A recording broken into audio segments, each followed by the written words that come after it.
ভাইজান, জুতা বাহিরে রেখে আসেন, ঘরটা ময়লা হয়ে গেছে।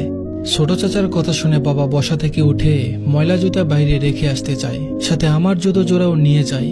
জুতা রেখে আসবার পর বাবা হাত দিয়ে গায়ের পাঞ্জাবিটা মুছে তারপর সোফার উপর বসে। এই বাসার সবকিছু স্বচ্ছ কাচের মতো, শুধু আমার বাবার গায়ের পোশাকটাই ময়লা। যদিও অন্য সময় তেমন ময়লা মনে হয়নি, এখন এই বাসায় আসবার পরে বেশি ময়লা মনে হচ্ছে।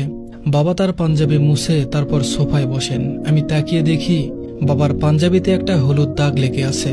মা পাঞ্জাবি ধুয়ে দিয়েছেন ঠিকই, তবে দাগ তুলতে পারেননি। বাবা গুটিয়ে বসেন, আমিও বাবার মতো করে গুটিয়ে বসি, যেন পায়ের ধুলো ফ্লোরে না লেগে যায়। এটাও খেয়াল করি বাবার দেখা দেখি। বাবা হেসে কথা বলছেন। ছোট চাচা গম্ভীর হয়ে আছেন। এমন গম্ভীর হয়ে থাকেন আমার স্কুলের অঙ্কের শিক্ষক। স্যারকে কখনো হাসতে দেখিনি।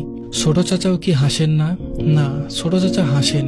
ছোট চাচাকে তার ছেলেদের সাথে হাসতে দেখেছি। চাচির সাথে হেসে হেসেই কথা বলেন। তবে বাবা আশায় এমন গম্ভীর মুখ করে বসে আছেন। বাবা বললেন, শওকতের মায়ের অবস্থা বেশি ভালো না। তোর কাছে যদি কিছু টাকা থাকে 1000-20 টাকা দে, আমি 2 মাস পরেই ফেরত দিয়ে দিব। ছোট চাচা বললেন, ভাইজান, এখন আমার কাছে টাকা নেই। আর দেখো, প্রতিদিন আমার কাছে টাকা ধার নিতে আসবে আর আমি টাকা দিয়ে দিব, এমনটা ভেবে বসে থাকো কেন? চাচার এই কথা শুনেও দেখলাম বাবার মুখে একই হাসি লেপ্টে আছে। বাবার কি মন খারাপ হয় না, নাকি মানুষ অভাবের দিনে সবকিছু সহ্য করে নিতে পারে? বাবার মুখে একরকম মৃদু হাসি।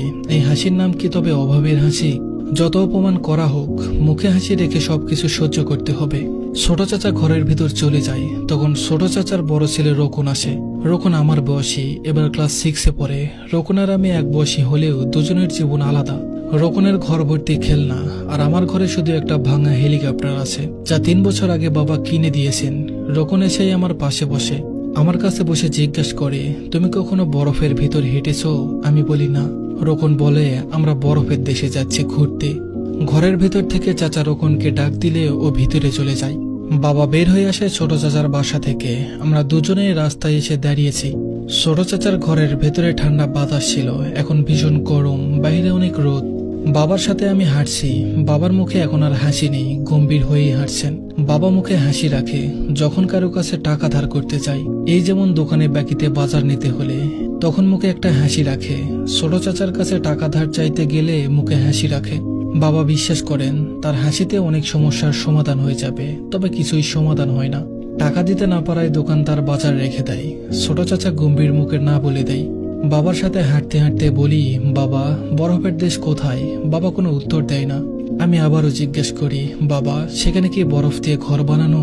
বাবা এবারও কোনো উত্তর দেয় না। আমি মনে মনে বরফের দেশে একটা ছবি আঁকতে থাকি।